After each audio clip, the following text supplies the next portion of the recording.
voordat de kolonne van Keep Them Rolling van start gie in Dokkum, weer er nog een bijzonder moment. Een van de chauffeurs kreeg een speciaal baret uit handen van de Canadese veteraan Jim Parks. How's that look? He's a nice Canadian. Good. Okay.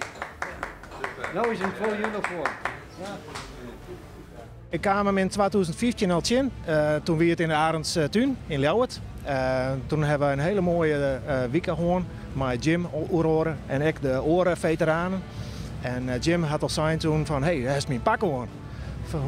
Maar hij heeft geen baret. Waar heeft hij? En toen hier gewoon baret, maar het was een van de Dragoons.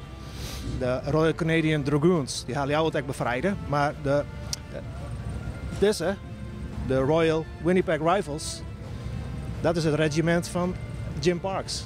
Dus hij zei van hem moest het correcte baret hebben. Dus zat waande en dan hebben we uitsprutsen via de mail met zijn zoons om je wordt dit te presenteren krijgen.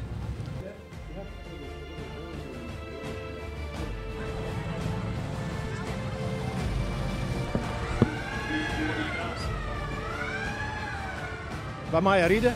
We rijden naar Ljouwerta, Friendship en al het dwarkers ertussenin. En dan weer waarom naar Dokkum. We dachten eigenlijk niet dat we iets zouden organiseren dit jaar. Maar toen de Canadese veteraan besloot toch nog te komen, hebben we gezegd dan zetten we ook alles op alles en dan gaan we ook rijden vandaag. En dat doen we.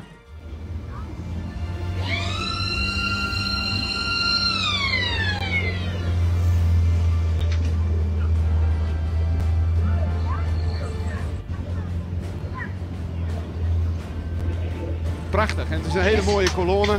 Het is prachtig weer, dus het wordt een hele mooie dag.